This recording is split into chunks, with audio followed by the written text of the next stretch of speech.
नमस्कार बच्चों, मैं अंजनी कुमार एक बार फिर से आप लोगों का आपके अपने YouTube चैनल फिजिक्स टूल में हार्दिक अभिनंदन और स्वागत करता हूं। कक्षा 12 भौतिक विज्ञान का सिलेबस हम लगातार अध्ययन कर रहे हैं और चैप्टर नंबर 6 अपना ये चल रहा है, जिसका टॉपिक है व्हीटस्टोन सेतु। लास्ट वीडियो में व्हीटस्टोन सेतु की बनावट किस प्रकार बनता है, क्या काम में लिया जाता है, किस प्रकार हम ये जो भुजाएं हैं इनका नामकरण करते हैं, वो सारी चीज़ें हमने पढ़ी थी। ठीक है, अब आज हम चर्चा करते हैं इसके सिद्धांत की। व्हीटस्टोन सेतु का आखिर सिद्धांत क्या है, किस सिद्धांत पर ये काम करेगा। ये तो हमने पढ़ लिया था कि ये काम आएगा अज्ञात प्रतिरोध ज्ञात करने के। अज्ञात प्रतिरोध का मान ज्ञात करने के काम में आता है व्हीटस्टोन सेतु। एक अज्ञात प्रतिरोध होता है, 3 ज्ञात प्रतिरोध होते हैं। इनमें से जो अज्ञात प्रतिरोध होता है उसको लास्ट वाली भुजा में आपको जोड़ना है। वीडियो लगातार आप क्रम से देखें, क्रम से वीडियो देखेंगे तो आपको ये चीज़ें समझ में आ जाएंगी। ठीक है, तो ये पहली भुजा, ये दूसरी भुजा, ये तीसरी भुजा, ये चौथी भुजा। तो मैंने जो अज्ञात प्रतिरोध है वो चौथी भुजा लास्ट वाली भुजा में कनेक्ट कर दिया। ये 3 PQR, ये 3 होते हैं ज्ञात प्रतिरोध, यानी इनके मान हमें पता है, हम अपनी इच्छा अनुसार इनके मान चेंज कर सकते हैं। ठीक है, अब देखो सेतु की सिद्धांत के बारे में अपने को अध्ययन करना है। सिद्धांत को पढ़ने से पहले आपको व्हीटस्टोन सेतु की संतुलित अवस्था के बारे में पढ़ना पड़ेगा। ठीक है, संतुलित अवस्था अगर आप पढ़ते हो तब हम इसके किस प्रकार अज्ञात प्रतिरोध का मान ज्ञात करेंगे वो चीज़ क्लियर कर पाएंगे। ठीक है, सेतु को बैलेंस करना ज़रूरी है। ठीक है, संतुलित अवस्था क्या होती है वो देखो बेटा, सबसे पहले थ्योरी है तो आप समझना इसको और क्लियर करने का प्रयास करना। आप करोगे क्या, सबसे पहले कुंजी K1 प्रेस करोगे, कुंजी K1 में डॉट लगाओगे। जैसे ही कुंजी K1 दबाई जाती है तो बैटरी से यहाँ से करंट सप्लाई स्टार्ट हो जाती है। ठीक है, आई धारा शुरू हो चुकी है। ये आई धारा यहाँ तक आने के बाद में ये संधि बिंदु हो गया। ठीक है, किरचॉफ के नियम काम आएंगे। यहाँ से आते ही ये धारा 2 भागों में डिवाइड हो जाएगी।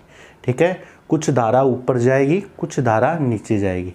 मैंने आपको क्या बताया था एक वीडियो के अंदर कि धारा को कम से कम भागों में आपको डिवाइड करना है। ठीक है, जैसे ही ये धारा यहाँ से चलेगी तो इसमें से मैं कह देता हूँ कि I1 धारा, ठीक है, कितनी धारा, I1 धारा ऊपर चलना स्टार्ट हो जाती है और फिर बच गई कुछ धारा और बच गई।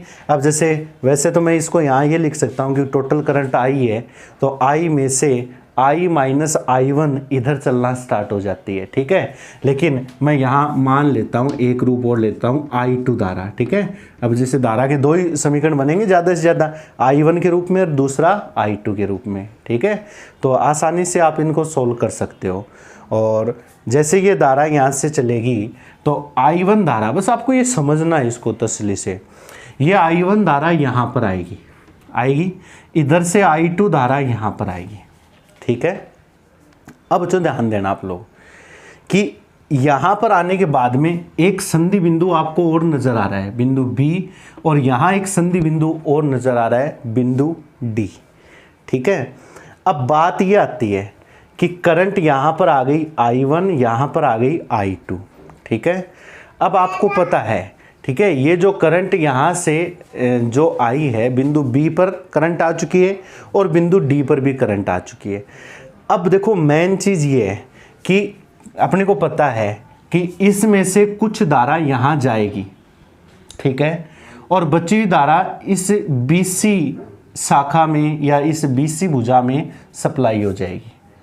फिर I2 में से कुछ करंट यहाँ जानी चाहिए, कुछ करंट यहाँ जानी चाहिए। ठीक है, अब बात ये आती है कि देखो ऊपर से भी करंट आनी चाहिए यहाँ और नीचे से भी करंट आनी चाहिए, लेकिन बच्चों ध्यान ये रखना है कि करंट सप्लाई हमेशा जब होगी तो हाई जो पोटेंशियल है या उच्च विभव है, उस विभव से करंट पहले आएगा। ठीक है, उच्च विभव से करंट सप्लाई होगा। अब अगर B बिंदु पर विभव ज़्यादा है तो I1 ये B बिंदु पर विभव ज़्यादा है तो यहाँ से करंट पहले चलेगा, और अगर D पर विभव ज़्यादा है तो यहाँ से करंट पहले चलेगा। ठीक है, ये मैंने पहले भी बताया था आप लोगों को, जो उच्च विभव है वहाँ से आपको धारा सप्लाई करनी है। ठीक है, समझ में आ गई बात मेरी? कौन से विभव से? उच्च विभव से आपको धारा सप्लाई करनी है, ये ध्यान रखना।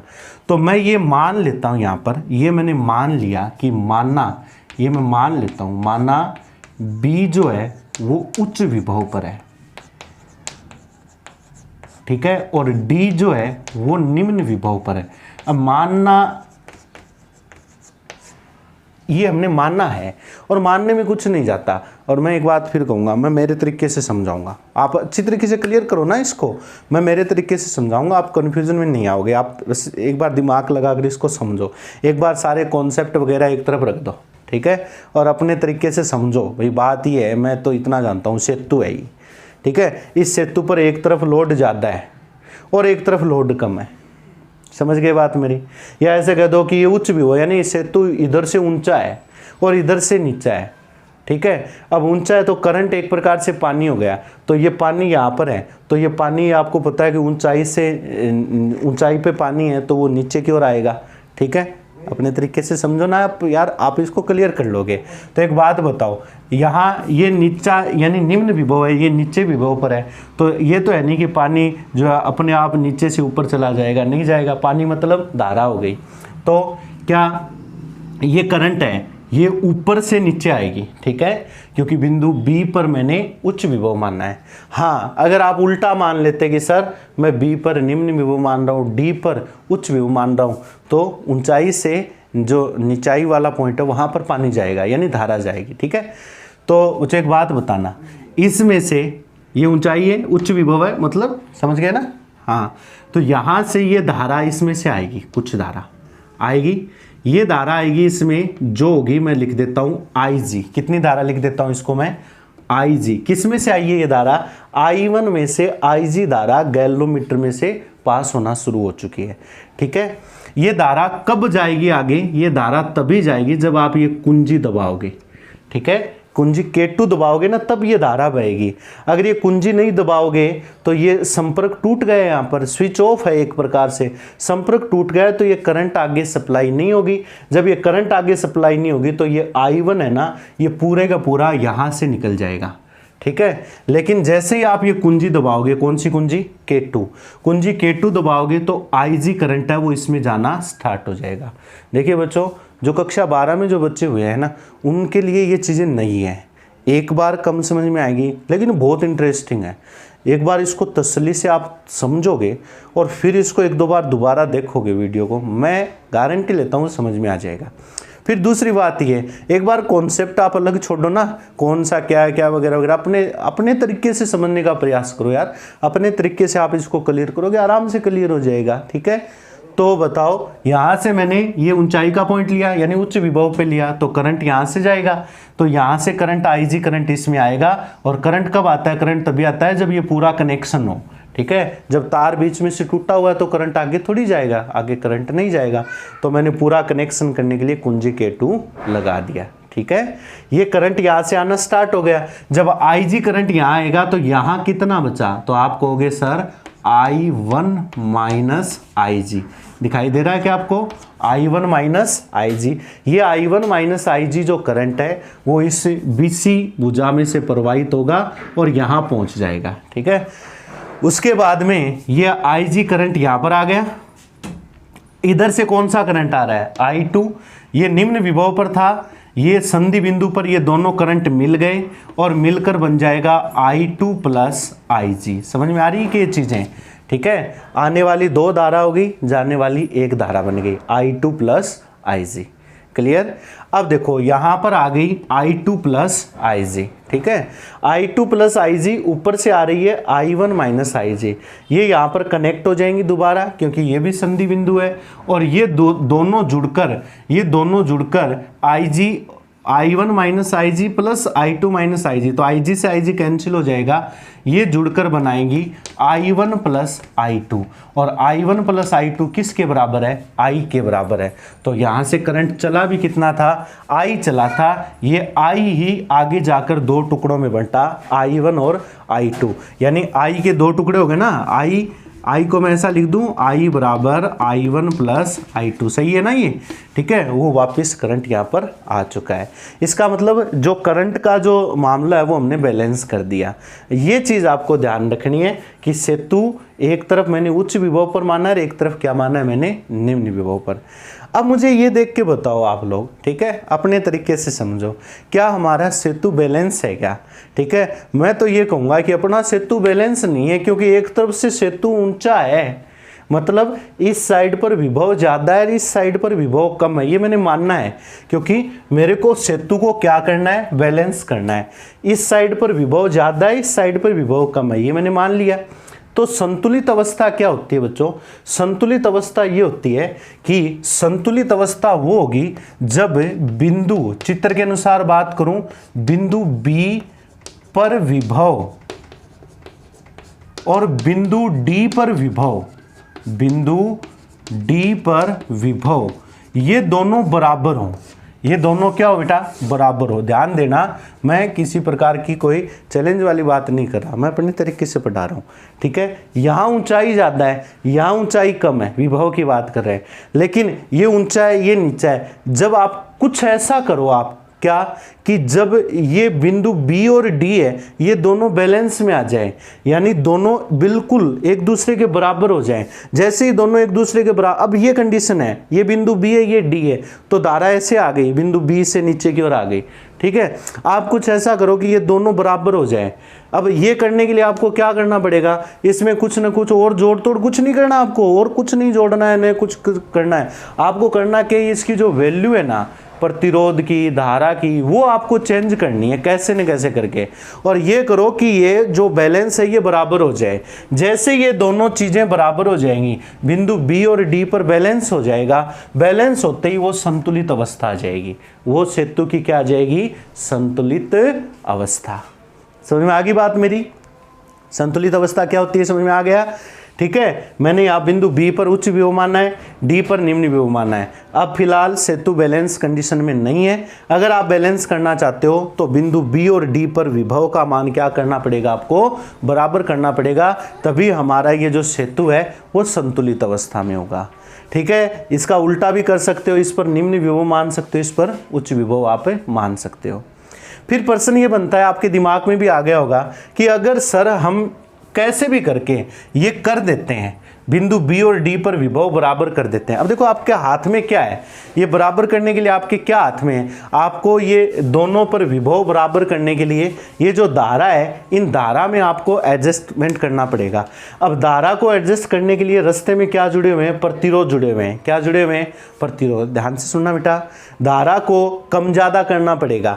इन धारा को इधर I1 से I2 ये कम ज़्यादा कर दो, I1 I2 इनको चेंज कर दो। इनको चेंज करोगे तो ये करंट अपने आप चेंज हो जाएंगी। ठीक है, बात समझ में आ रही है? तो आपको ये इनको एडजस्ट करना पड़ेगा, इन धाराओं को। और धाराओं को एडजस्ट करने के लिए, यानी आपको ये मामला बनाने के लिए, संतुलन करने के लिए धाराओं को बदलना पड़ेगा, धाराओं के मान में परिवर्तन करना पड़ेगा। ठीक है, धाराओं के मान में क्या करना पड़ेगा? परिवर्तन। और धाराओं के मान में परिवर्तन करने के लिए रास्ते में क्या जुड़े हुए हैं? प्रतिरोध।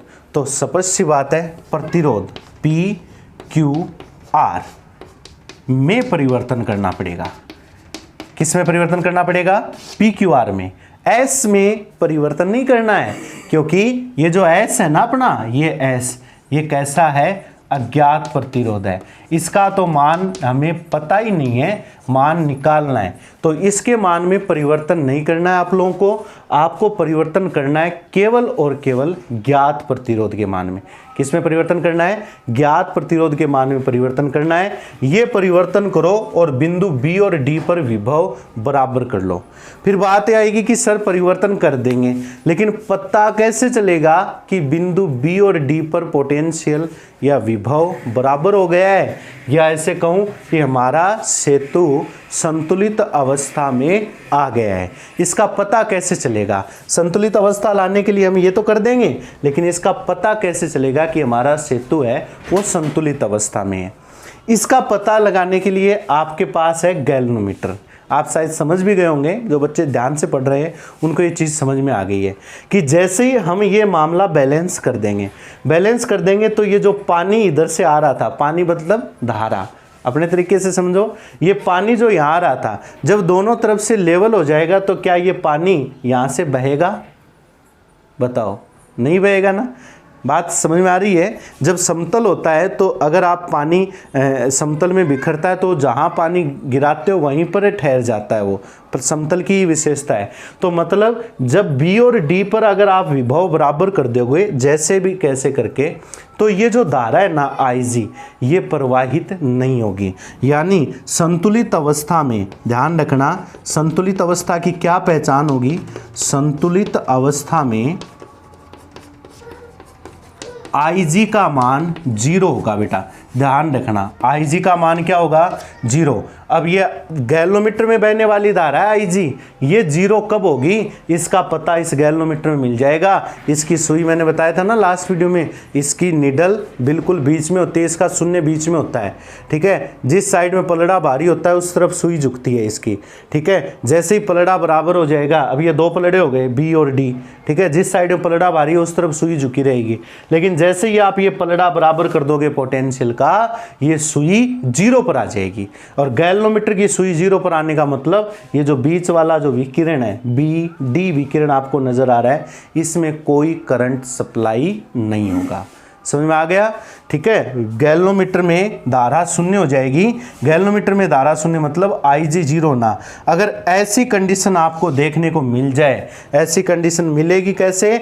आपको धारा में चेंज करना पड़ेगा बाहर वाली धारा, और बाहर वाली धारा को बदलने के लिए आपको PQR इनमें परिवर्तन करना पड़ेगा। और इनमें परिवर्तन करते ही आपको ये चीज अगर देखने को मिल जाए तो आप समझ जाना हमारा सेतु संतुलित अवस्था में आ गया, मतलब बिंदु B और बिंदु D पर विभव समान हो चुका है।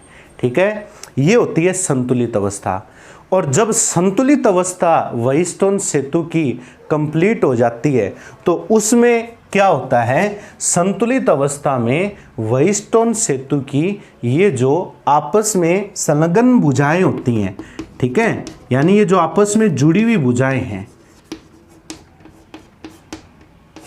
अनुपातिक भुजाएं कह दो, संतुलित अवस्था लाने के बाद में व्हीटस्टोन सेतु में क्या होता है ये हम सिद्ध भी करेंगे।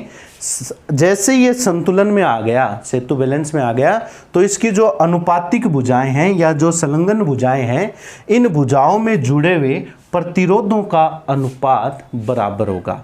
जैसे कोई भी आपस में जुड़ी हुई भुजा होनी चाहिए। अब जैसे ये भुजा है तो इससे दो भुजाएं जुड़ी हुई है, एक इस भुजा से, एक तो ये भुजा कनेक्ट है, देखो ये आपस में जुड़ी हुई है ना, ठीक है, और एक इस भुजा से ये भुजा जुड़ी हुई है, तो कोई दो संलग्न भुजाएं। तो जैसे मैं इसके साथ ये ले लूं ऊपर वाली, तो दो संलग्न भुजाओं के प्रतिरोधों का अनुपात, तो इसका प्रतिरोध P है, इसका प्रतिरोध कितना है Q, फिर नीचे इसका प्रतिरोध कितना है R, इससे जुड़ी हुई भुजा ये ले लूं क्योंकि ये तो मैं ले चुका हूं ऊपर।